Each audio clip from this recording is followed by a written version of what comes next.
할렐루야. 우리 옆에 분 한번 말해보시면서 사랑합니다 한번 인사하시겠습니다.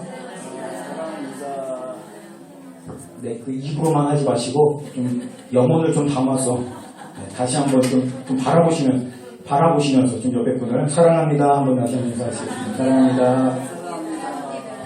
네, 이번에는 좀 영혼이 담겼네요. 무엇을 하든지 우리가 마음을 담는 것이 참 중요하다고 생각을 합니다.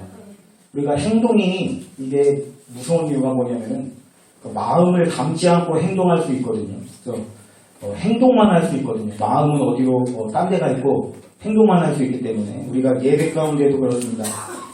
마음을 담은 예배가 아니면은 하나님이 받으실 수가 있는 예배가 아닌데 우리가 몸은 여기 있고 또 뭐 하나님의 예배 자리에 있지만은 마음이 딴 데가 있을 수 있거든요. 그래서 그렇게 되면 안 됩니다. 그래서 이 시간 예배 가운데 마음을 담아서 예배하는 저희 여러분 되시기를 주님의 이름으로 축원합니다. 오늘은 천국에 대해서 좀 얘기를 해보려고 합니다. 천국. 네. 듣기만 해도 좋으시죠? 천국.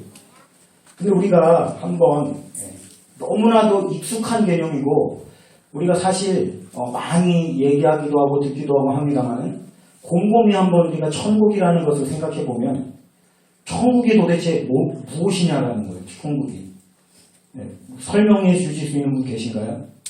그러니까 우리 앉아 계시는 분들은 앞에서 이렇게 설교하시는 분들의 고충을 좀 이해를 해 주셔야 돼요. 사실 우리가 아는 거를 설명하는 게 쉬운 일이 아니거든요. 네. 이 천국이라고 하는 개념을 우리가 뭐 다 알잖아요. 모르는 사람은 없어요. 그러니까 우리가 천국에 가야 되니까. 근데 막상 천국에 대해서 한번 설명해 보세요 하면은 자신 있게 설명할 수 있는 분이 별로 안 많거든요. 그러니까 그만큼 이 머릿속에 있는 거를 말로 표현한다는 게 쉬운 게 아닙니다. 그래서 여러분들 설교를 들으실 때는 저분이 참 고민을 많이 했겠구나 이렇게 좀 심정적으로 공감도 좀 해주시고 저 사람 뭐 설교를 왜 저렇게 못하냐 이런 생각하지 마시고 그만큼 고충이 있다는 것을 좀 이해해 주시면 좋겠습니다. 천국은 참 익숙한 개념이면서도 또 낯설은 개념이 아닌가 또 이렇게 생각을 해봅니다. 우리가 과연 천국이라는 것을 생각해 볼 때 과연 천국이 무엇인가? 제가 예전에 그런 얘기를 들어본 적이 있거든요. 그러니까 좀 우스갯소리인데 어떤 분이 재산이 엄청나게 많은 사람인 거예요. 돈이 너무 많아가지고 이게 죽을 때 돈을 못 가지고 간다라는 게 너무 한스러워가지고 고민을 하다가 하나님 앞에 간절히 기도를 했어요. 하나님, 내가 천국에 갈 때 하나만 가지고 갈 수 있게 해주세요. 그러니까 하나님이 그래, 그 기도를 들어주마 이렇게 한 거예요. 그래서 그 사람이 고민을 했어요. 뭘 가져갈까 하다가 재산이 엄청나게 많잖아요. 전 재산을 갖다가 다 금괴로 바꿔버린 거예요. 그 금괴가 얼마나 엄청 번쩍번쩍하고 그냥 그렇지 않습니까? 그러니까 그 금괴로 전 재산을 다 바꾸니까 워낙에 재산이 많으니까 이 금괴만 하더라도 이게 엄청난 거예요. 그래서 그 사람이 이제 자기 자신이 너무나도 똑똑하다고 스스로 역시 나는 똑똑해 하면서 그 금괴자루를 옆에다 놓고 이제 죽게 된 겁니다. 죽었어요. 그래서 하나님이 한 가지 가져올 수 있게 해줬으니까 그 금괴자루를 낑낑대면서 얼마나 무겁겠어요, 그게? 그거를 지고서 그냥 천국에 그냥 한 계단 한 계단 그냥 막 죽을 듯이 땀을 비질비질 흘려가면서 올라갔는데 천국의 입구에서 베드로가 그분을 맞아준 거예요. 그래서 야 어서 와라. 근데 뭘 그렇게 이고 오냐? 그러니까 이 사람이 의기양양해가지고 베드로님 내 얘기를 좀 들어보라고. 내가 하나님이랑 이렇게 협상을 해가지고 하나를 가지고 올 수 있게 해갖고 전 재산을 가지고 바꿔왔다고. 그러니까 그러냐고. 자료를 한번 보자고. 자료를 열어서 자랑스럽게 보여줬더니 베드로가 하는 얘기가 아니 근데 너는 무슨 벽돌을 이렇게 짊어지고 왔니? 뭐 이런 얘기를 했다는 거예요. 이게 무슨 말인지 이해를 못하시네. 천국에 금으로 다 벽돌이 돼 있다는 거예요. 그러니까 뭘 천국에 오는데 그 벽돌을 힘들게 짊어지고 왔냐? 뭐 이런 얘기인데 이게 뭔가 이렇게 초장부터 어긋나기 시작하는 이상하네요. 어쨌든 우리가 천국을 그릴 때 조금 이런 이미지들, 그죠? 이렇게 뭐 황금길을 걷고 뭐 온갖 보석이 장식되어 있고 또 뭐 이렇게 이사야에도 나와 있는 것처럼 뭐 사자와 어린 양이 뭐 뛰놀고 독사굴에 손 집어넣고 장난치고 뭐 우리가 생각하면은 그런 이미지들을 많이 떠올립니다. 낙원 또 그런 어떤 보석 이런 것들을 떠올리는데 물론 그것이 성경의 비유이기도 하고 또 그렇습니다만 사실은 그것이 천국의 어떤 실질적인 모습을 보여준다라기보다는 일종의 상징이고 비유라고 할 수 있는 것입니다. 그러니까 우리가 사실은 한 번도 가본 적이 없는 곳이기 때문에 또 우리의 개념으로 이해하기가 어려워서 좀 쉽게 이야기해 주기 위해서 특히나 우리나라에 그 기독교가 들어왔을 때 굉장히 그 힘들 때였거든요.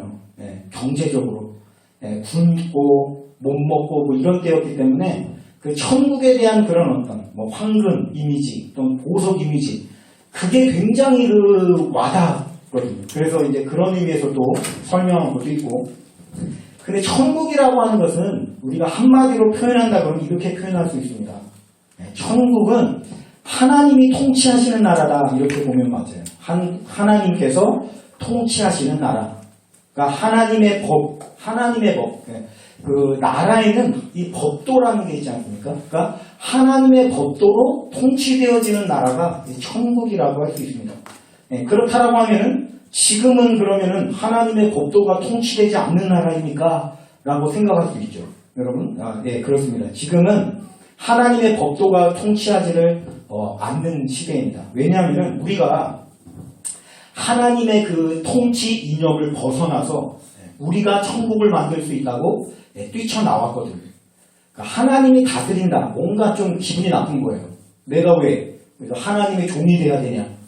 나는 자유자다. 이러면서 하나님의 품이 답답해가지고 뛰쳐나온 사건이 이제 그 아담과 하와의 이야기입니다. 그러니까 뭐예요? 하나님이 되겠다. 내가. 그래서 뭐예요? 내가 다스리겠다. 이것이 처음 인류에게 있었던 일입니다. 그래서 에덴 동산에서 어떻게 보면 쫓겨난 것이 무엇입니까? 한마디로 이런 거예요. 하나님이 다스리는 것, 그 이상으로 내가 다스리는 삶에서도 나는 잘 살 수 있다. 이것이 인간의 교만이고 원죄라고 할 수 있습니다. 그래서 사사기에 나오는 표현처럼 그 시대는 왕이 없으므로 사람들이 각각 자기 소견에 옳은 대로 살았더라. 그것이 어찌 보면은 인류의 어떤 타락 이후에 나온 그런 세상. 그래서 지금 우리가 사는 세상은 한마디로 얘기하면은 인간의 법도, 인간이 어떻게 보면 다스리는 그런 세상이고 하나님의 법도로 다스리는 세상은 천국이고 이렇게 우리가 구분지어서 생각하면 되겠습니다. 우리가 흔히 천국 하면은 천국에 간다 이런 개념을 생각합니다. 천국에 들어간다. 물론 그것도 맞는 표현입니다. 예수님이 재림하시면 그 하나님의 나라는 완성이 되는 것인데 예수님이 전하신 천국은 비단 우리가 예수님이 오셔서 완성된 그 하나님의 나라뿐만이 아니라 더 확장된 개념인데 한마디로 얘기하면 지금 이 자리에 임한 하나님의 나라를 선포하셨다는 거예요. 그 말이 무슨 얘기냐면 바로 지금 이곳에서 하나님의 법도가 통치하시는 그 나라가 임했다는 겁니다. 그래서 우리는 내세의 천국, 하나님 우리가 그 다음에 오늘 그 천국에 들어가게 해주세요만 가지고 기도할 것이 아니라 뭐라고 기도합니까? 하나님의 나라가 임하옵시며 이렇게 기도를 하죠. 이게 예수님이 가르쳐주신 기도입니다. 하나님의 나라가 임하옵시며 단지 다음 세상에 우리가 천국에 들어가게 해주세요가 아니라 지금 저와 여러분이 사는 이 세상, 이곳을 천국으로 만들어야 되는 임무가 우리에게 주어진 것이고 그것을 놓고 또한 기도해야 된다는 것입니다. 지금 이 세상이 왜 이렇게 지옥같이 변했는가 하면은 사람이 다스리는 세상이기 때문에 이렇게 지옥같이 되어졌습니다. 그래서 우리 그리스도인들의 사명은 뭔가 하면은 이 땅에 임한 하나님의 나라, 그것을 하나님께 기도하고 품고 더 나아가서 그 나라를 실천하는 것, 그것이 우리의 사명이다라는 거예요. 그러니까 우리가 하나님의 나라에는 하나님의 법도가 있는데 그래서 하나님의 나라에 필요한 건 뭐냐면 하나님의 법도에 순종하는 것이 필요합니다. 그래서 성경이 그렇게 순종을 강조하는 거예요. 그렇죠? 하나님께서 다스리신다라는 얘기는 하나님의 법도가 충만한 상태를 말하는 것입니다. 그래서 우리가 이 땅에 어떻게 하나님의 나라가 임하게 하는가? 간단합니다. 순종하면 됩니다. 하나님의 법도에 순종을 하면 되겠습니다. 오늘 본문 말씀해 보니까 1절에 천국은 마치 품꾼을 얻어 포도원에 들여보내려고 이른 아침에 나간 집주인과 같으니 이렇게 되어 있습니다. 오늘 본문 말씀은 우리가 많이 들은 얘기이기도 합니다만 사실은 굉장히 해석하기가 난감한 그런 어떤 예수님의 비유라고 할 수가 있어요. 사실 이것이 천국이라고 하는데 여러분 천국의 이야기를 들었을 때에 우리가 아 좋다 이런 생각이 듭니까? 아니면 당혹스럽다라는 생각이 듭니까? 굉장히 당혹스러운 거예요 지금. 한마디로 얘기하면은 아침부터 나와서 일하는 사람이 있고 마지막에 마책한 인생이 있는데 한마디로 얘기하면 똑같은 것을 주었다. 이게 지금 오늘 비유의 핵심 포인트죠. 그러니까 우리가 이런 이야기를 들을 때 어떤 생각이 듭니까? 역시 하나님의 나라가 좋아 이런 생각이 드나요? 그렇지 않죠. 뭔가 굉장히 불편한 마음을 갖게 되죠. 아 이거는 불공평한 게 아닌가.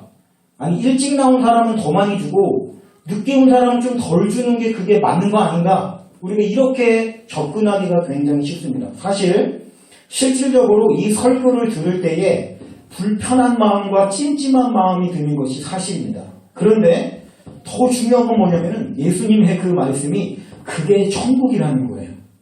그죠? 우리가 천국을 생각했을 때 뭔가 그냥 막연하게 아주 좋고 최고고 다 있고 뭐 이런 개념을 생각하기가 쉬운데 막상 우리의 환상과 생각 이거는 뭐 중요한 게 아닙니까? 실제로 중요한데 실제 천국을 아시는 예수님의 가르침을 보니까 천국이 이렇다라는 거예요. 그러니까 예수님이 천국을 가르쳐 주셨을 때에 우리 안에 와 좋겠다 가고 싶다 이런 마음이 드는 게 아니라 굉장히 당혹스럽고 당황스러운 것이 사실입니다. 실질적으로 목사님들도 설교할 때 굉장히 난감한 게 오늘 본문 말씀이에요. 이거 도대체 어떻게 설명을 해야 되나. 그래서 어떤 목사님들은 뭐 그렇게 설교를 한다고 하더라고요. 마지막에 온 사람이 일을 진짜 잘해가지고 1시간을 일했는데 하루 종일 일한 사람이랑 똑같은 일을 감당한 사람이어가지고 똑같이 받았다고 이런 얘기하는 경우도 제가 봤는데 그렇지 않습니다. 오늘의 본문 말씀의 비유의 요지는 한마디로 얘기하면은 다 공평하게 똑같이 받았다라는 것이 성경의 내용인데 한마디로 이야기하면 이렇습니다. 왜 이 이야기가 불편할까? 천국의 이야기가 왜 우리를 불편하게 할까? 결론부터 말씀드리자면 저와 여러분이 그만큼 천국보다 이 세상의 법칙, 이 세상의 법도에 젖어 있기 때문에 이 이야기가 불편하게 느껴지는 것이다라는 거예요. 한마디로 이야기하면 예수님의 이야기가 당혹스러운 이유는 저와 여러분이 그만큼 세상의 가치, 세상의 법도에 익숙해져 있고 거기에 젖어 있고 빠져 있고 이미 거기 안에 휘둘려 있기 때문에 예수님의 천국 이야기가 불편할 수밖에 없다라는 겁니다. 사람이 어딘가에 젖어 있다는 것은 참으로 무서운 겁니다. 왜냐하면 내가 그것을 알아차리지 못하기 때문에 세상에 젖어 있다는 것 참으로 어렵습니다. 왜냐하면 세상의 가치가 내 안에 스며들어 있다는 걸 우리가 인식을 못하거든요. 왜냐하면 내가 거기에 있으니까. 담배를 안 피워도 담배 냄새가 배죠. 제가 그런 경험이 있다고 지난번에 말씀드렸던가 모르겠는데 제가 PC방을 좀 자주 다녔었거든요. 예전에, 지금은 아닙니다. 예전에 PC방을 다니다 보면 지금은 PC방도 다 금연이더라고요. 요즘에는. 옛날에는 PC방이 다 흡연실이었어요. 그래서 흡연실에 시부연을 막 하니까 이게 옷에 얼마나 담배 냄새가 납니까? 제가 그 전도사로 일할 때 이제 PC방에서 뭐 1시간, 2시간 좀 이렇게 놀다가 이제 집으로 가려고 오는데 길에서 성도님을 만난 거예요. 어떤 성도님을. 근데 내 몸에서 담배 냄새가 엄청날 거 아닙니까? PC방에 있었으니까. 근데 그분이 옆에 있으니까 저한테 오면 저한테 담배 냄새가 나겠어요? 안 나겠어요? 담배 냄새가 엄청 나겠죠. 근데 그분이 저한테 전도사님 왜 몸에서 담배 냄새가 나요? 물어보겠어요? 안 물어보죠. 그냥 속으로만 생각을 하겠죠. 이 전도사님 왜 몸에서 담배 냄새가 나나? 근데 저는 억울하잖아요. 저는 담배를 안 폈거든요.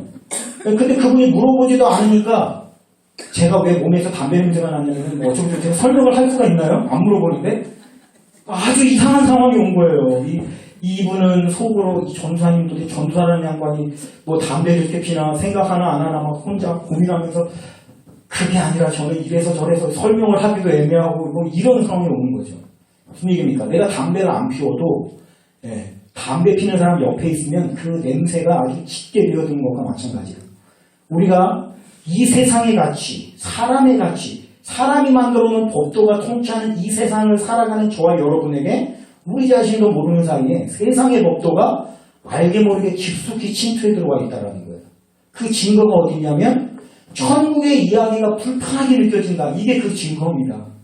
예수님이 말씀하신 천국과 그렇다면 우리가 살아가는 이 세상의 법도가 어떻게 다른가라는 것을 오늘 좀 살펴보려고 하는데, 첫 번째로 천국이 다스리는 하나님의 법도는 뭐냐면 한마디로 이야기하면 은혜입니다. 은혜. 하나로 표현할 수 있어요. 뭐 여러 가지가 아닙니다. 뭐 하나님의 법도 뭐 우리 사람의 뭡니까 법이 굉장히 많잖아요. 뭐 1조 뭐 무슨 뭐 그 법을 공부하시는 분들 보면 존경스럽더라고요. 그걸 어떻게 다 외우는지 다 외워야 돼요. 근데 하나님의 법도는 어려울 게 없습니다. 그냥 딱 한 단어로 설명이 가능하다는 거예요. 은혜, 은혜. 무슨 얘기입니까? 은혜로 다스리는 것이다라는 겁니다. 반면에 사람의 법도는 뭐냐면, 저는 이 이름을 도대체 어떻게 붙일까 좀 고민을 많이 하다가 저 나름대로 좀 정의를 내렸습니다. 사람의 법도, 이 세상이 다스려지는 법도는 뭐냐면 한마디로 매매의 법칙이다, 이렇게 저는 이름을 붙여봤습니다. 매매의 법칙. 여러분, 하나님의 법도는 은혜, 사람의 법도는 매매의 법칙. 그래서 여러분, 이 세상은 사람을 갖다가 철저하게 이용가치로 대합니다. 이용가치. 뭐예요? 이 사람을 통해서 이득을 볼 것인가 안 볼 것인가. 매매 법칙이라는 건 참으로 간단한 것인데 적게 심고 많이 거두는 거, 이게 매매 법칙이에요. 간단하죠. 우리가 사는 세상이 자본주의 세상이지 않습니까? 그죠? 이 자본주의는 되게 간단합니다. 시장 경제는 한마디로 많이 적게 심어가지고 많이 거두는 거, 그게 자본주의고 그게 인간의 법도예요. 반면에 하나님은 그렇지 않습니다. 매매 법칙이 아니고 은혜의 법칙이다. 오늘 본문 말씀을 보니까 하나님의 법도와 사람의 그 가치의 어떤 포커스가 정확하게 완전히 달라지는 것을 볼 수가 있는데, 보시죠. 여기 포도원이 있습니다. 포도원을 한번 생각해 보세요. 포도원. 포도 농사를 짓습니다. 이 포도라는 나무는 오로지 열매만을 맺는 나무입니다. 그래서 나무도 굉장히 낮고요. 일단은 그 나무 자체가 굉장히 꼬불꼬불거리기 때문에 이거 목재로 사용이 불가능합니다. 포도나무는. 그리고 이 포도나무는 그런데 반면에 열매가 엄청나게 많이 맺혀지는 나무예요. 그래서 그 엄청나게 넓은 농장에도 보면 이렇게 나무가 그렇게 많이 안 심겨져 있습니다. 그러니까 열매를 맺는 데만 오로지 그 효용 가치가 있는 나무가 포도나무인데, 이 포도원이 있습니다. 자, 내가 포도원을 경영을 한다고 한번 생각해 보시죠. 그러면 여러 가지 계산을 해야 될 겁니다. 왜냐하면 적게 심어서 많이 거둬야 되잖아요. 그러니까 예를 들어서 포도를 거둘 시기가 되면 이제 일꾼들도 고용을 해가지고 포도원을 이제 포도를 따야 될 거 아닙니까? 그러니까 포도를 따서 팔아야 되는데, 한마디로 얘기하면은 내가 이 농장에서 돈을 많이 벌려면 어떻게 해야 되겠어요? 일꾼들을 최대한 싸게 데리고 와야 되겠죠. 그리고 뭡니까? 싼 대신에 반면에 일을 똘똘하게 잘하는 사람을 데리고 와야 되겠죠. 그래야 많이 거둬서 많이 얻을 거 아니에요. 예를 들어서 어떤 사람이 인건비가 5만 원인데, 하루 일당이 5만 원인데, 예를 들어서 이 사람이 일을 너무 잘해가지고 두 사람의 몫을 한 명이 한다고 생각해보면 그런 사람을 우선적으로 고용을 해야 되죠. 그래야 많이 벌 거 아닙니까? 그러니까 세상의 가치, 매매 법칙의 가치, 그 세상의 포커스는 그겁니다. 얼마나 더 큰 이득을 볼 것인가. 그래서 여기 보니까 인력 시장이 열어졌어요. 그 추수할 처리되면 사람이 많이 필요하기 때문에 그 인력 시장에 나가서 사람을 구해오는데 보니까 많은 사람들이 있는데, 세상의 법도를 치면은 거기서 뭡니까? 가장 똘똘하고 일 잘하고 능력이, 그죠? 뭐 팔에 근육이 있고, 그죠? 이런 일 잘하는 사람을 데리고 와야 돼요. 이제 군대에서도 보면은 그 군대는 이제 나라를 지키는 그 일을 하는 거 아니에요. 총 잘 쏘고 뭐 이런 거 잘해야지 이제 좋은 군인인데, 사실은 군인들이 그런 것만 하는 게 아니고 그 안에서 여러 가지 일들이 굉장히 많이 있어요. 그러다 보니까 여러 가지 막 작업들을 합니다. 그런데 그 군대에서 보면 이제 행정보급관이라는 그 사람이 있는데, 이 사람이 이제 군대 살림을 하는 사람이라고 보면 돼요. 그러니까 이 행정보급관은 그 총 같은 거 잘 쏘는 그 군인들보다 그 일 잘하는 군인들을 훨씬 더 좋아합니다. 그래서 제 동기가 한 명 있었는데 저는 좀 이제 나이가 좀 늦게 군대를 가가지고 근데 제 동기가 일을 진짜 잘했어요. 무슨 일을 시켜놔도 아주 작업 체질이에요. 작업이라고 하는데 그러니까 그런 사람을 굉장히 사랑합니다. 행정보고과는. 저 같은 경우는 그런 거 잘 못해가지고 별로 사랑을 못 받았고 그러니까 그래가지고 이런 일 잘하는 사람이 대우를 받는 게 이 세상의 법칙이에요. 그래서 인력시장에 나가면 뭡니까? 저도 이제 인력시장을 한번 나가봤거든요. 저는 97년도쯤 그때 한창 IMF였잖아요. 그때 이제 뭐 그 막노동, 일용직 거기에서 좀 알바를 좀 해가지고 간 적이 있는데 한 새벽 깜깜할 때 그 나가면요 이게 봉고차가 와요. 봉고차가 와가지고 이제 내려갖고 그 자기가 이제 택함을 받으려고 서 있는 사람들 향해가지고 물어보면 뭐 무슨 기술 있는 사람 손 들어봐요 이래. 그래서 손 들면 그 중에 데리고 가고 뭐 무슨 기술 있는 사람 손 들어봐요 그래서 또 손 들고 데리고 가고 다 데리고 가고 이제 남는 사람들은 뭡니까? 기술 없고 경험 없고 아무것도 없는 저 같은 사람들. 이 사람들은 이제 뭡니까? 그 일본말을 좀 안 써야 되는 우리나라 그 건설 현장에 특히나 일본말이 굉장히 잔재가 많이 남아있어요. 그런 사람들을 뭐라고 얘기하면 대모도라고 해요. 대모도. 한마디로 뭐냐면 그냥 막일 뿐이에요. 그냥 막 심부름 같은 거 하는 사람 있죠. 그런 사람들. 일당도 제일 싸고. 그러니까 세상의 법칙은 뭐냐면 똘똘하고 잘나고 가치가 자기가 팔릴 가치가 있어야만 팔리는 그런 어떤 곳이 세상입니다. 그런데 천국을 보니까 뭔가 이상해요.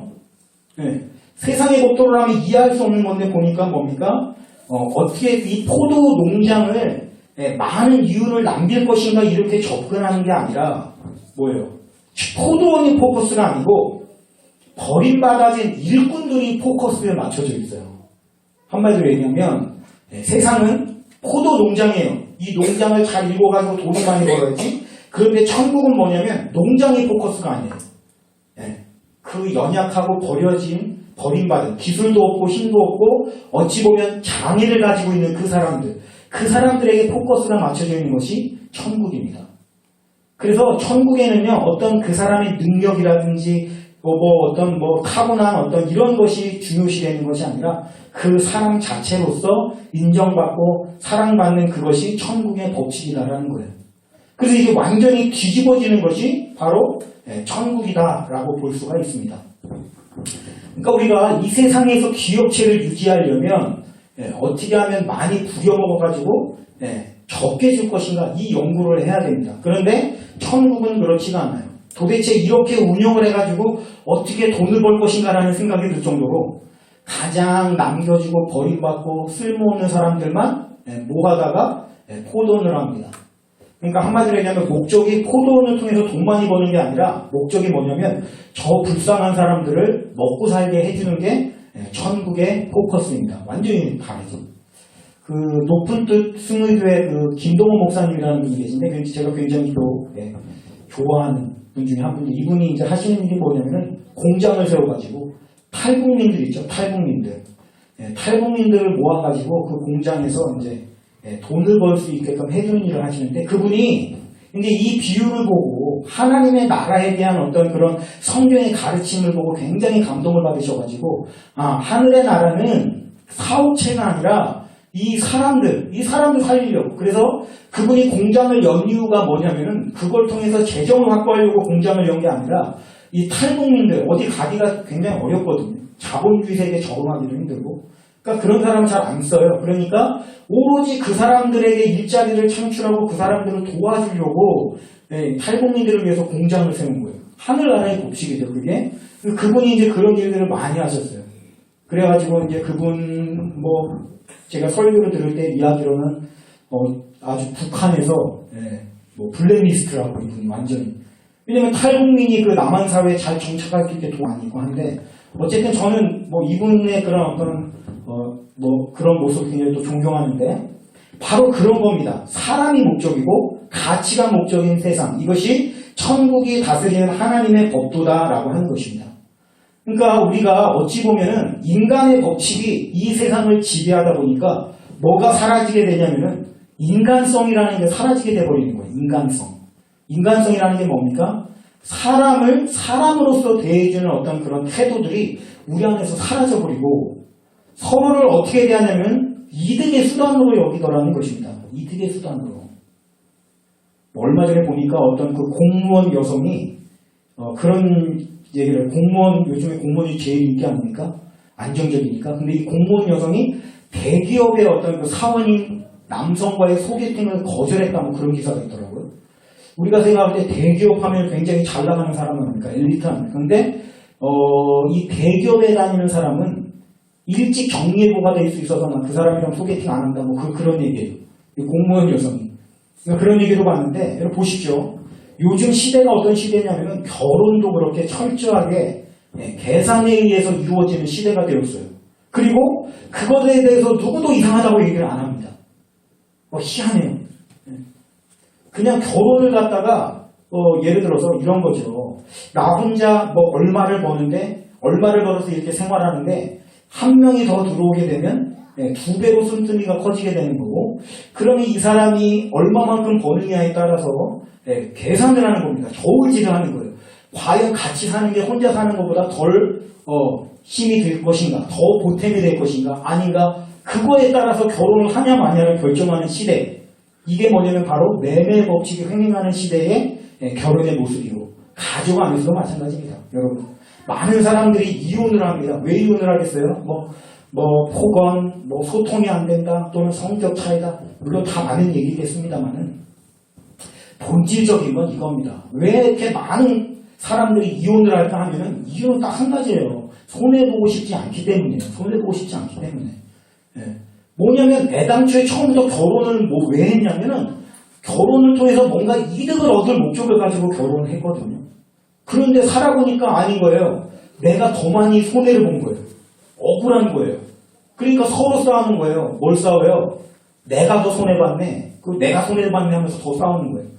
내가 이렇게 했고 이렇게 했는데 네가 안 했다고. 그럼 상대방 가만히 있습니까? 상대방도 나는 이만큼 했는데 너는 안 했네 하면서 결국에는 내가 이득받네 손해받네 서로 열심히 계산하면서 그걸 가지고 살아가니까 마음속에는 불만과 불평과 원망밖에 남는 게 없어요. 그래서 결론은 뭡니까? 찢어지는 것밖에 결론이 남는 게 없습니다. 그러니까 애당초에 손해와 이득이라는 이념을 가지고 결혼한 커플은 끝까지 갈 수가 없게 되어 있습니다. 그러니까 오래 살 수 있는 방법은 딱 한 가지밖에 없어요. 그런 계산의 방법에서 벗어나는 것밖에 없습니다. 그러니까 사람이 살아가는 그 법칙 안에서 우리가 생겨나는 것은 뭐냐면 계산밖에 없어요. 계산. 이 사람이 나에게 어떤 도움이 될 것인가, 이 사람이 나에게 도움이 되지 않을 것인가. 그래서 도움이 될 때는 어떻습니까? 열심히 다가가가지고 알람방구 끼고 잘한다고 칭찬해주면서 살살 붙어있다가 내 마음에 이 사람이 이득이 안 된다고 싶으면 어떻게 됩니까? 철저하게 그냥 잘라버리는 거예요. 내다 버리는 겁니다. 이것이 인간이 다스리는 세상의 법도예요. 이 세상이 점점 지옥같이 변하는 이유는 바로 이러한 법도들이 이 세상을 다스리고 있기 때문이다. 그런 거죠. 인간의 존엄성, 인간의 가치 이런 것들은 사라져버리게 됩니다.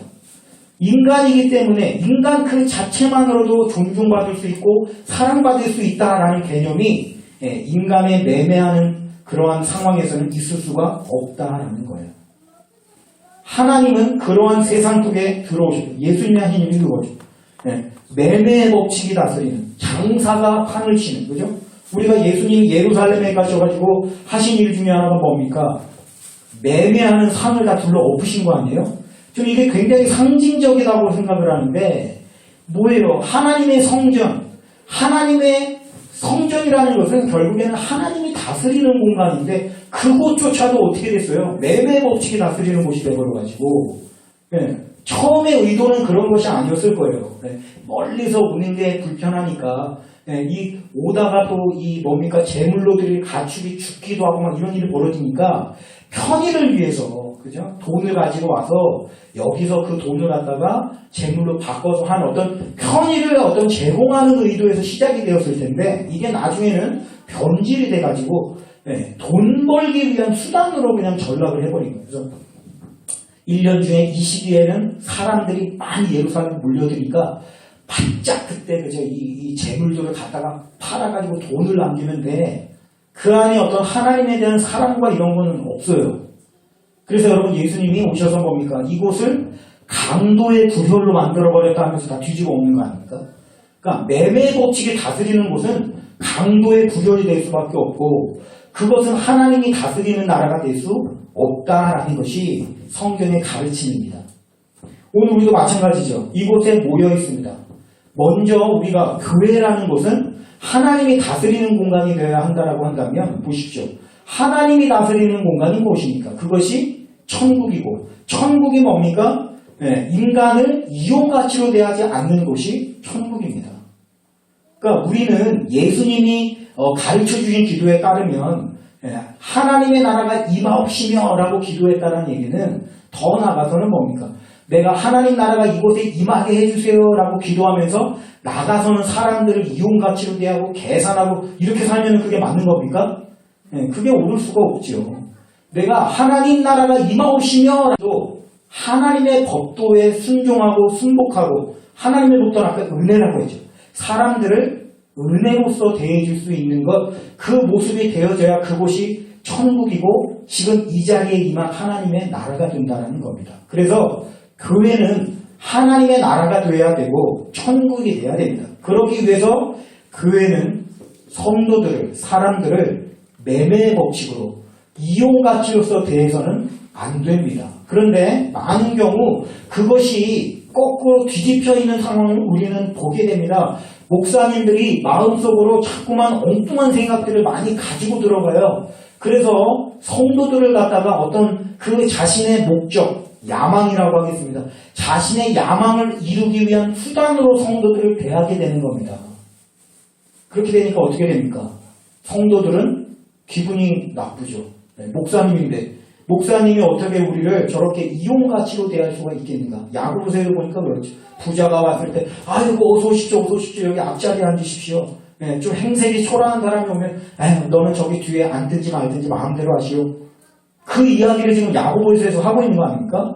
그게 뭐예요? 바로 매매 법칙이 다스리는 세상의 모습인데 그 모습이 교회 안에 들어와 있어가지고 그런 모습들에 대해서 누구도 이상하게 여기지를 않고 나도 다른 사람들을 대할 때 계산하고 또 누가 이득을 주나 안 주나 이런 거 생각하는 거 아닙니까?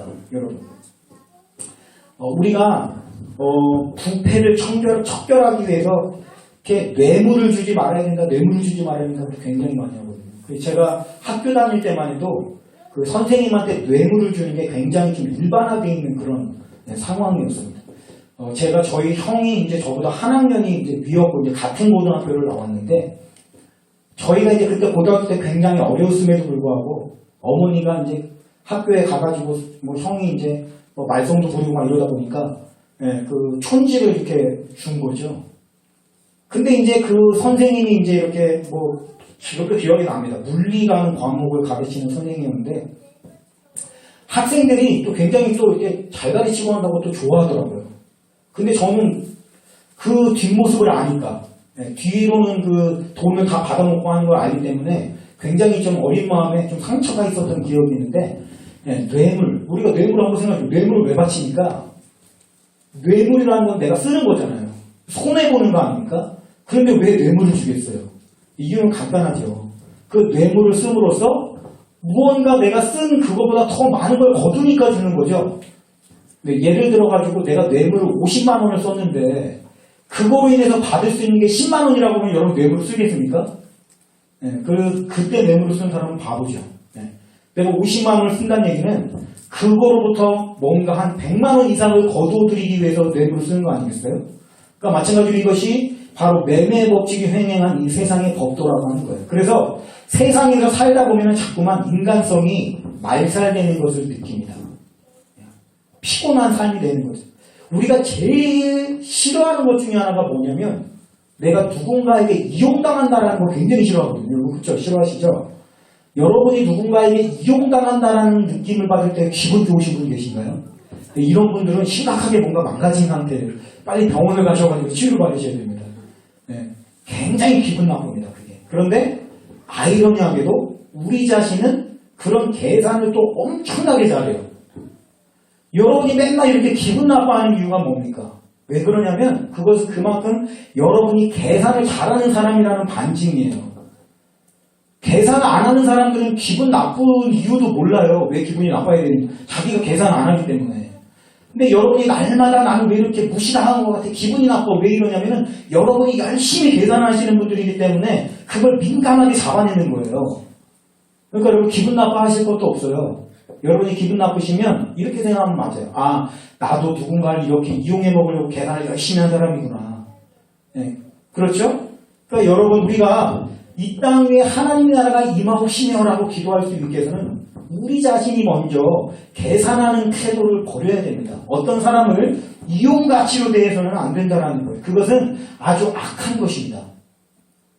우리가 어떤 일꾼을 뽑을 때도 마찬가지입니다. 여러분이 어떤 사업체를 또는 기업을 또는 어떤 자영업을 할 때도 마찬가지입니다. 여러분이 그리스도인이라고 한다면 적어도 그 목적이 돈이 되어서는 안 됩니다. 이거는 아주 악한 거고 잘못된 거예요. 근데 자본주의 시대이기 때문에 그것이 악하다라는 인식이 우리 안에 없어요. 그게 우리의 가장 큰 문제라는 것입니다.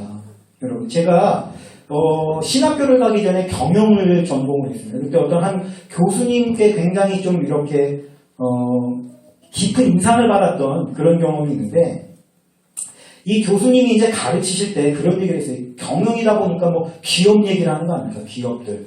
그런 어떤 경영에 관한 여러 가지 이론들을 배우는데 그 교수님이 이런 얘기를 하시더라고요. 자기는 건강하고 아름다운 기업체들이 많이 생겨나기를 바라는데 건강하고 아름다운 기업체라는 게 뭐냐 하면서 설명을 하시기를 이렇게 설명을 하는 거예요. 어떤 물건을 만들려면 재료값이라는 게 들어가지 않습니까?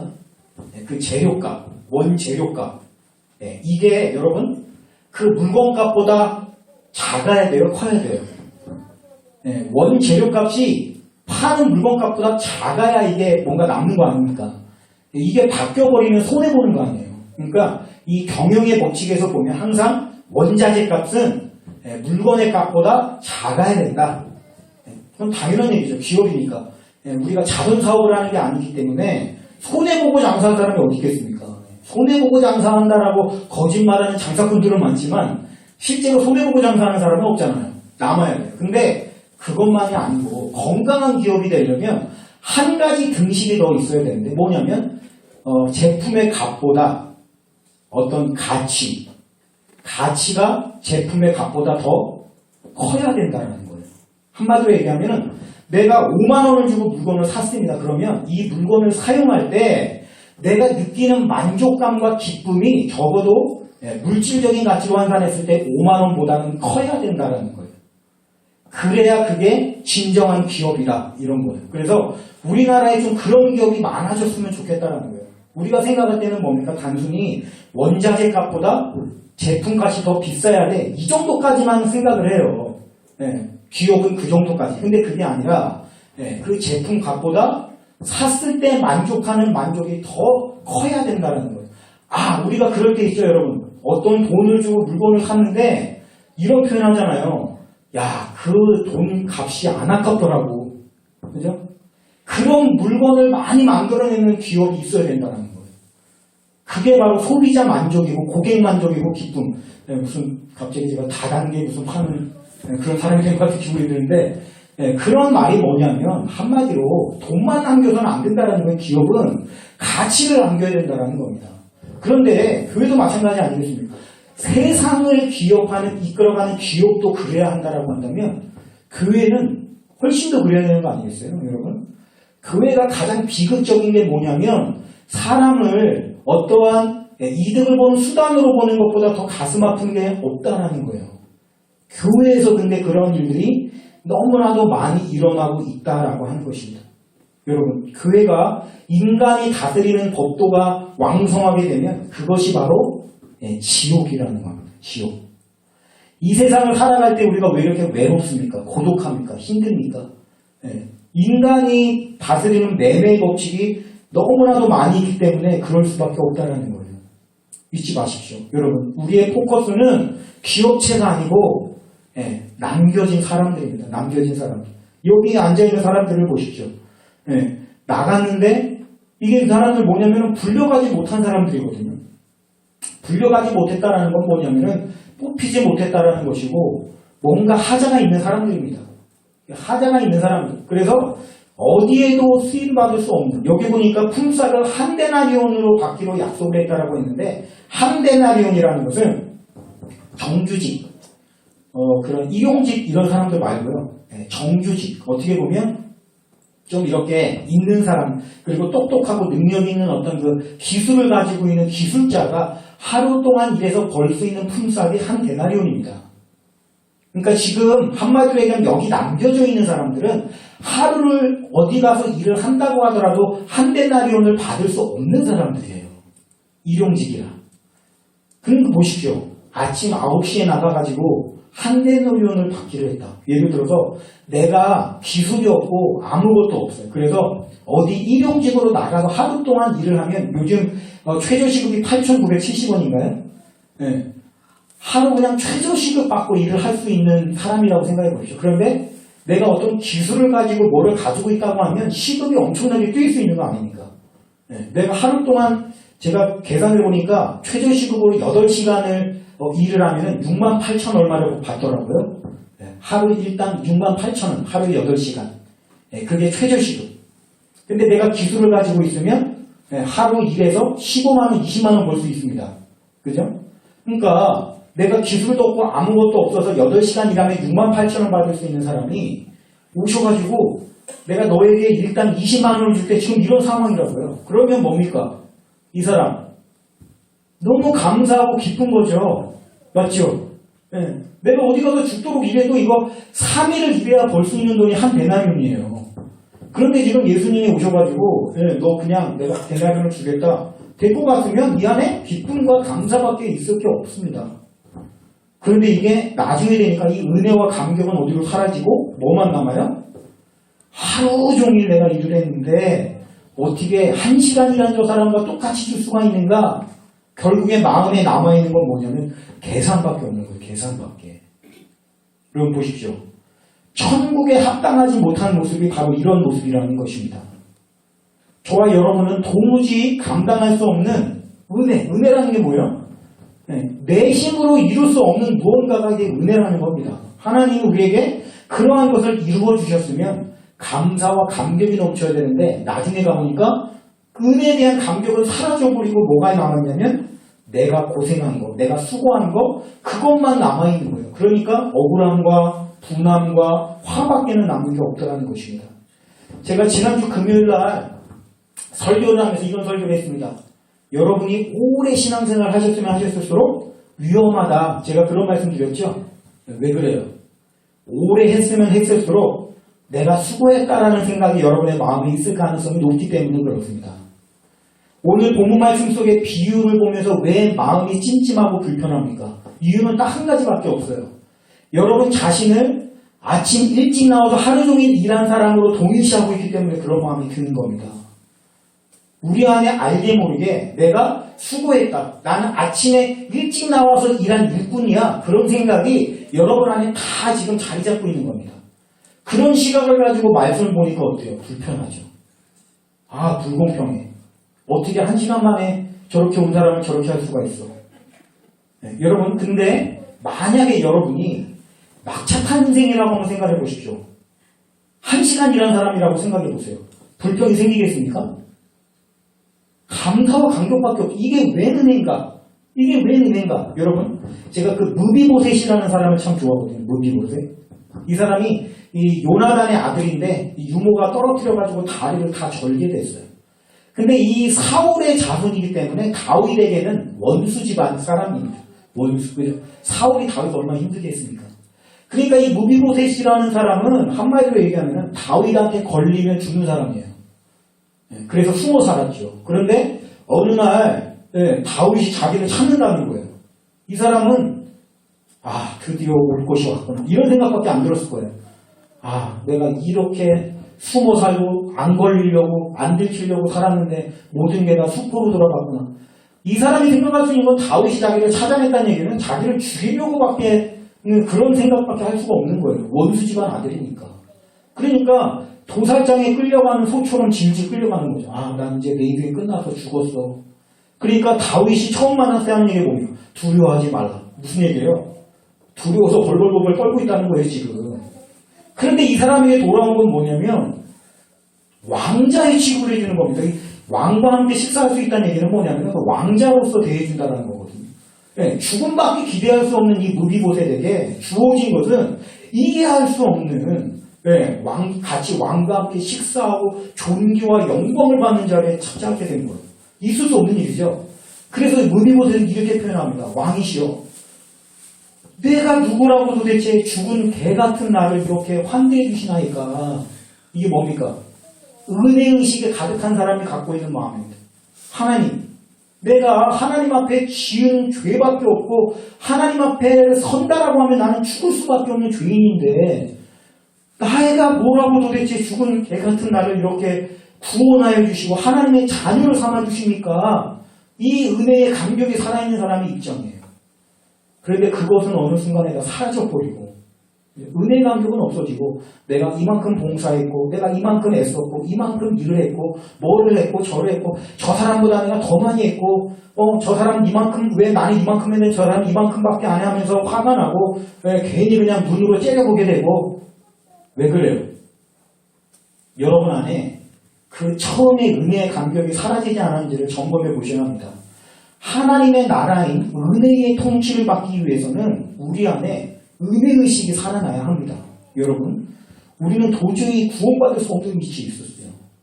여러분, 이렇게 생각해 주시오. 무비보셋이 아이고 주님, 내가 누구길래 이런 죽은 개 같은 나에게 이런 은혜를 베푸십니까? 했던 이 무비보셋이 한 1년쯤 지나가지고 어깨에 힘 막 주고 내가 아니면은 내가 누군지 알아? 왕 옆에서 식사하는 사람이야. 큰 소리 빵빵 치면서 그죠? 내가 잘나가지고 왕이 날 얼마나 사랑해주는 줄 알아?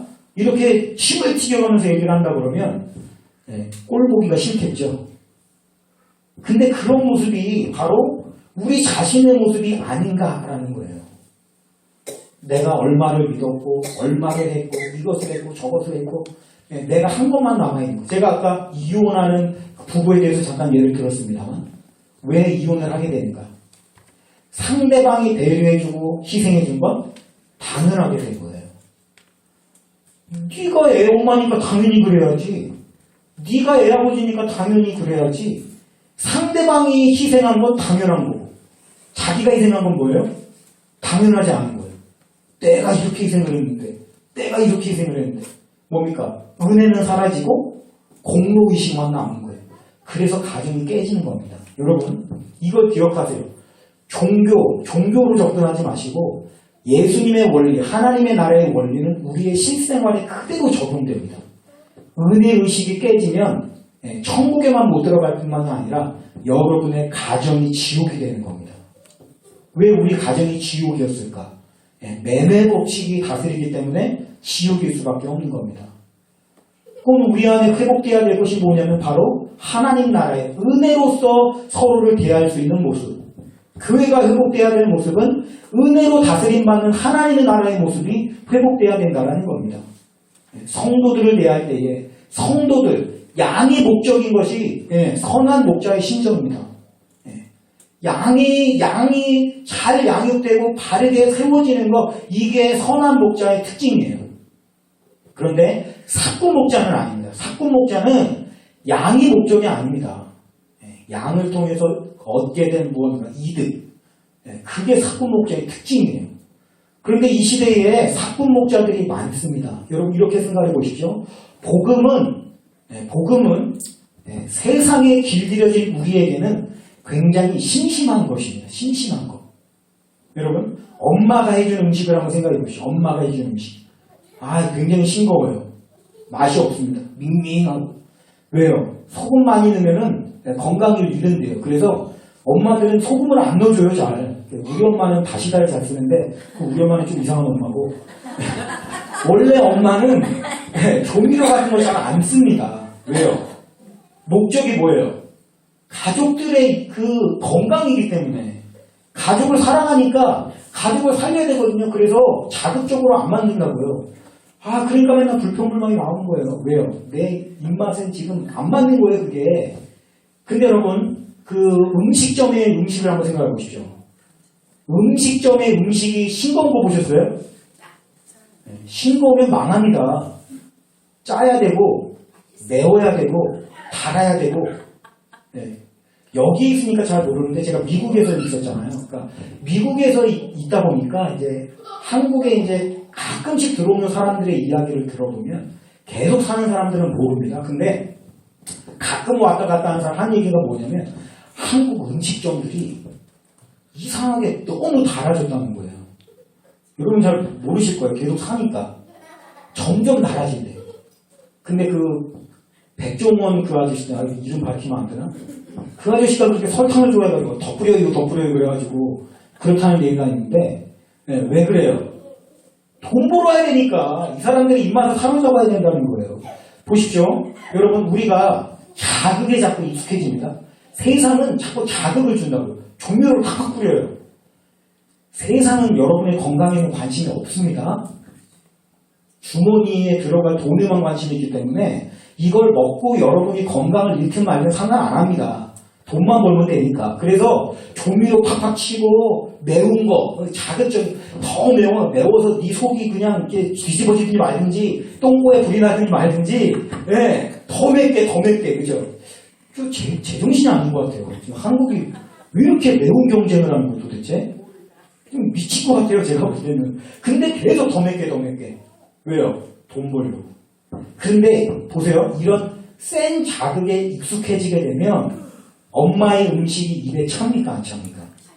안 찹니다. 엄마의 음식을 가지고 성에 안 찬다는 거예요. 그러면 어떤 현상이 벌어지냐면 엄마의 음식을 버리게 됩니다.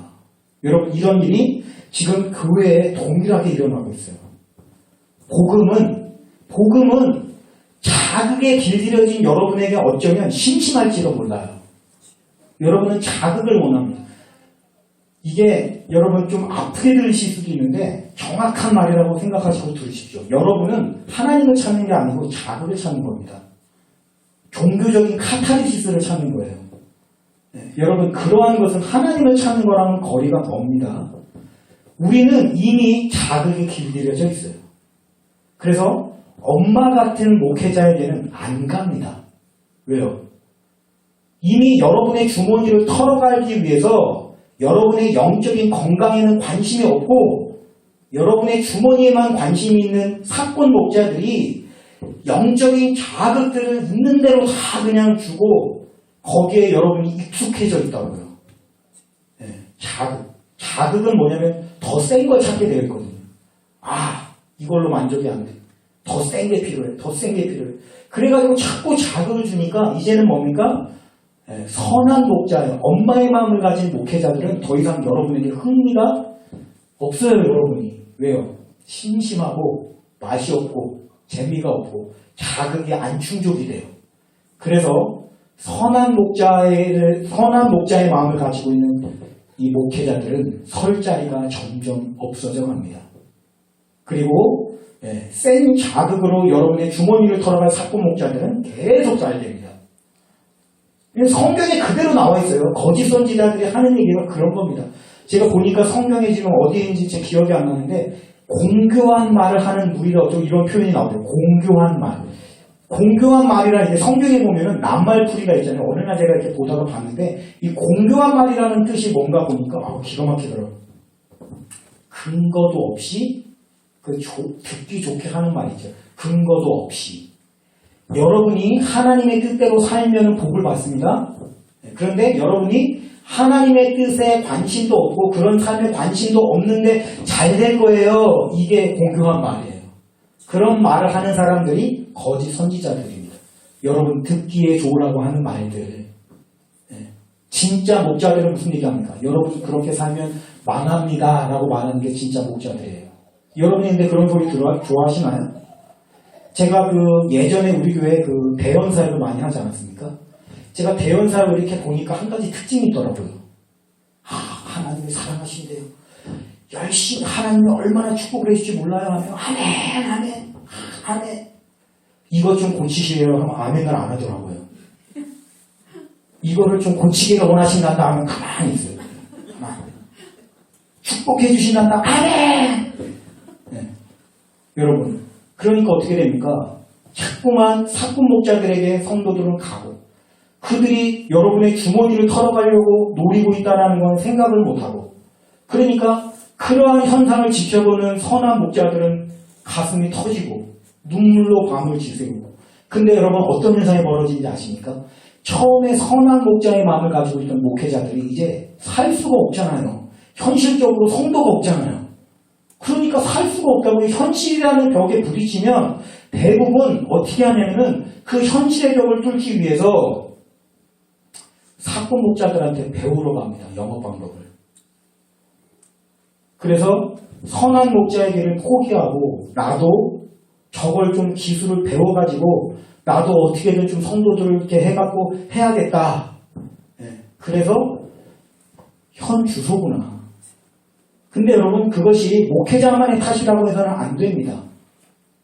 무엇이 옳은 것인지 무엇이 옳지 않은 것인지를 분별하지 못하고 사건 목자들이 던져주는 자극에 이끌려서 거기를 많이 쫓아가는 성도들의 책임 또한 없다 할 수 없고, 그죠? 물론 현실적인 어려움을 뚫고 가기 어렵다고 해서 그거를 포기한 목자들도 뭐 문제가 물론 있는 것입니다만은 우리 모두에게 회개가 필요한 것이죠. 여러분 잊지 마십시오. 복음은 신실한 겁니다. 제가 이런 생각을 해봤거든요. 우리 모두 다 영적인 능력자들이 되기를 원하거든요. 여러분 중에 나는 영적인 능력자가 안 되고 싶어요 이런 사람 한 분도 안 계시잖아요. 그런데 실질적으로 영적인 능력을 쌓은 사람이 되는 경우는 거의 없더란 말이죠. 왜 그런가 곰곰이 생각해 보니까 답이 하나가 나오더라고요. 여러분 능력자는 지루한 싸움에서 승리하는 사람이 능력자가 되는 겁니다. 굉장히 지루해요. 여러분 삶 자체가 지루한 겁니다. 원래 영적인 세계에는 더 말할 것도 없고 굉장히 지루합니다. 이 지루한 싸움을 싸워서 승리하지 않은 사람은 절대 능력자가 될 수가 없어요. 문제는 우리가 지루한 걸 극도로 싫어한다는 거죠. 사단이 그걸 너무 잘 알아가지고 우리에게 그걸 너무 잘 심어놨어요. 너가 가장 싫어해야 할 가장 최고의 악은 뭐냐면 지루함이다. 이걸 우리에게 많이 심어놨다고요. 그 결과 많은 능력을 쌓는 건 어려워지게 되고 점점 가벼워지는 시대가 되어가고 있다는 것입니다. 오늘 우리가 정신을 똑바로 차려야 돼요. 여러분. 신앙은 자극이 아닙니다. 물론 그런 종교적인 자극이 있습니다. 하나님이 인지하셔서 강권적으로 역사하신 일들이 성경에 분명히 있고 그런 일들이 우리의 삶 가운데 일어나는 것도 분명히 맞습니다만 그것은 아주 이례적인 일들일 뿐이고 그렇죠. 이 성경을 보면서 우리가 잘 봐야 되는 게 뭐냐면 어떤 사람의 일생을 볼 때 아주 심하게 압축시켜놓은 이야기라는 걸 우리가 꼭 감안을 해야 되거든요. 어떤 예를 들어서 100년의 삶을 갖다가 한 3장의 압축을 한다고 하면 생각해 보십시오. 엄청나게 심한 압축이거든요. 근데 우리가 그런 모습을 보면서 우리 삶에 그걸 그대로 적용해서는 안 된다는 거예요. 우리의 삶은 이 2-3장에 담을 수 있는 삶이 아니지 않습니까? 이거를 아주 늘려야 돼요. 그러다 보니까 뭡니까? 신앙은 일상이에요. 일상을 벗어난 삶은 절대 좋은 신앙이 될 수가 없다는 것입니다. 왜 이 시한부 종말론이 왜 약한가요? 종말론적인 신앙을 갖는 건 우리에게 아주 중요합니다. 종말론을 우리가 갖고 살아야 되는데 왜 이 시한부 뭡니까? 이게 나쁘냐면 일상에서 벗어나게 만들기 때문에 나쁜 거예요.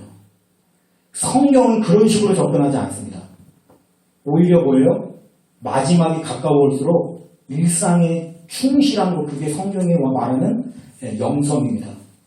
그래서 어디에 가든지 그래요. 여러분, 제가 유튜브에 이런 거 보면은 막 예언하고 이런 사람들 천지 셌습니다. 진짜로. 제가 그런 거 진짜 싫어합니다. 왠지 아세요? 예를 들어서 이 나라에 전쟁이 나는데요. 전쟁이. 예언을 막 해요. 잘못해가지고 전쟁이 난다고. 언제까지. 예언하는 건 자기 마음이니까 자기 마음대로 예언을 하라고 하는데 문제는 어쩌라는 거예요. 그거 들어서 어쩌라는 거예요. 제가 그거를 진짜 많이 보내는 거예요. 저한테도 이거 좀 보시라고 하면서. 근데 저한테는 그런 얘기 하세요.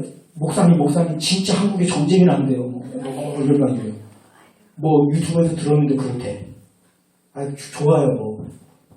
그 이야기가 일리가 없는 얘기는 아니에요. 한국 교회가 잘못해서 회개를 해야 돼서 하나님 그렇게 하시면 거기까지는 맞는데 그래서 어떻게 하라고요. 그래서 그럼 저렇게 와가지고 한국에서 전쟁이 난대요. 저한테 물어보면은 저는 그래요. 그래서 어떻게 하라고요. 지금 당장 한국에 들어가서 어떻게 하라고요. 뭐라고요. 그러니까 여러분 결과가 뭡니까? 그래서 어쩌라고요? 네, 내가 있는 그 자리에서 신앙생활 최대한 하면서 하나님 뜻이 무엇인가 하나님이 뭘 원하시나 찾고 그 안에서 하나님이 바라신 대로 가면 그거 되는 거예요. 맞죠? 네, 그런데 그 다음이 없어요. 그냥 회개해야 되고 잘못해서 전쟁 나고 하는데 거기까지만 선포를 하지. 그러면 그 있는 자리에서 충성하시라고 하면 되지. 어디로 오라는 거예요 뭐예요. 그리고 예언도 안 맞아요 보니까. 언제까지 전쟁 난다 그러놓고 안 나 전쟁. 여러분 하나님의 영이 부어지면 예언이 그대로 이루어져야 하나님이 주신 예언이에요. 맞죠? 성경에 그렇게 되어 있거든요. 안 맞았으면 어떻게 해야 돼요? 제가 예언 사역을 무시하는 게 아닙니다. 저는 예언 사역을 지지합니다. 왜냐하면 성경 자체가 예언 사역을 지지하기 때문에. 근데 내가 예언을 하나님의 영감이면서 할 수 있죠. 근데 틀렸으면 어떻게 해야 돼요? 겸손하게 엎드리고 인정할 줄 알아야죠. 내가 잘못 받았다고 틀렸으면. 그게 아니고 당장 일어난다는 게 아니었고 변명하고 그런 모습을 보면서 저는 저건 절대 하나님이 주신 예언이 아니라 그랬어요. 우리가 물론 실수할 수 있죠. 그러면 최소한 실수했으면 겸허하게 인정할 수 있는 겸손함이 좀 필요하다고 생각합니다. 그렇잖아요. 내 말대로 안 이루어졌으면은 내가 잘못 예언했습니다라고 고백을 할 줄 알아야지. 그거 가지고 막 인터뷰하면서 이때까지 전쟁 일어난다고 예언하셨는데 안 되는데 하니까 화를 내고 성질을 내더라고요. 그게 그런 뜻이 아니고 어쩌고저쩌고 하면서 그거는 하나님의 예언자의 그 자질이 아니에요. 안 됐을 때 인정할 수 있는 것도 필요한 거죠. 그러니까 오늘 어떻게 보면은 일상을 벗어난 삶, 일상을 벗어나게끔 하는 거는 올바르지 않다는 거예요. 여러분 그런 거 너무 관심 기울이지 마세요. 이런 일이 일어난다, 저런 일이 일어난다, 이런 상황이나 환경 이런 거는 별로 중요한 게 아닙니다. 중요한 건 어떤 종말이 임했다라고 알면 내가 있는 위치에서 하나님을 사모하고 사랑하고 예배하고 하나님이 원하시는 것들을 찾는 거, 그게 더 중요한 거예요. 말세에 어떤 일이 일어난다 이거 별로 중요한 게 아니라고요. 예수님이 언제 오시는가 이게 중요한 게 아니라고요. 예수님 맞을 준비가 됐는가 그게 중요한 거라고요. 그러니까 오늘 우리가 마찬가지죠. 하나님의 나라를 임하기 위해서는 우리가 먼저 계산하지 말아야 돼요. 제가 보니까 그래요. 여러분 제가 신앙생활을 그래도 저는 제가 되게 어린 줄 알았거든요. 근데 그렇지 않더라고요. 신앙생활을 저는 한 10년, 20년 한 줄 알았는데 그게 아니더라고요. 30몇 년을 하고 보니까 벌써 나이가 저도 많아요. 근데 신앙생활하면서 제가 보니까